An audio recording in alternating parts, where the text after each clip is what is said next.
एक व्यक्ति था जिसने समुद्र में अकेले घूमने के लिए एक नाव बनवाई। छुट्टी के दिन वह नाव लेकर समुद्र की सैर करने निकला। वह समुद्र में थोड़ा आगे तक पहुंचा ही था कि अचानक एक जोरदार तूफान आ गया। उसकी नाव पूरी तरह से तहस नहस हो गई, लेकिन लाइफ जैकेट की मदद से वह समुद्र में कूद गया। जब तूफान शांत हुआ तब वह तैरता तैरता एक टापू पर जा पहुंचा, मगर वहां भी कोई नहीं था। टापू के चारों ओर समुद्र के अलावा कुछ भी नजर नहीं आ रहा था। उस आदमी ने सोचा कि जब मैंने पूरी जिंदगी में किसी का कभी बुरा नहीं किया तो मेरे साथ ऐसा क्यों।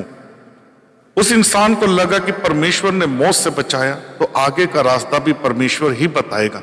धीरे धीरे वह वहां पर उगे झाड़ फल पत्ते खाकर दिन बिताने लगा और अब धीरे धीरे उसकी आस टूटने लगी, पर उसका अपने परमेश्वर पर विश्वास नहीं उठा।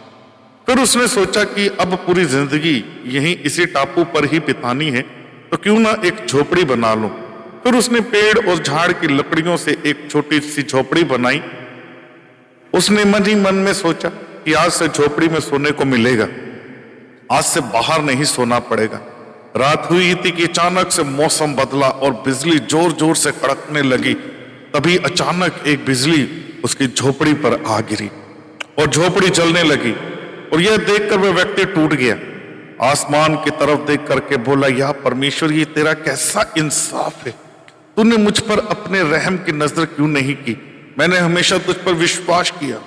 फिर वह इंसान हताश और निराश होकर के सिर पर हाथ रख करके रोने लगा।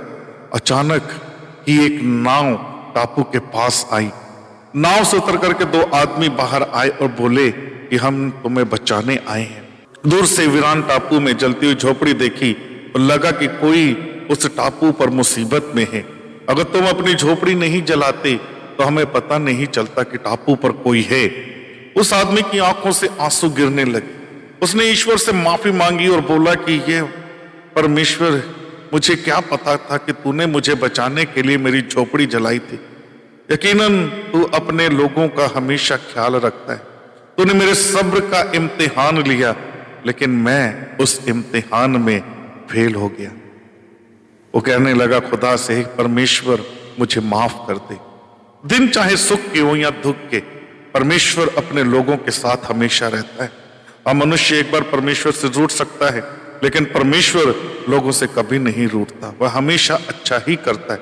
अक्सर हमारे साथ भी ऐसे हालात बन जाते हैं, हम पूरी तरह निराश हो जाते हैं और अपने परमेश्वर से रूठ जाते हैं और विश्वास खो देते हैं। लेकिन फिर बाद में पता लगता है कि परमेश्वर ने अच्छा ही किया था, नहीं तो आज मैं यहां ना होता। इसलिए मुसीबत या दुख के समय हार मानने की बजाय लगातार प्रार्थना करें।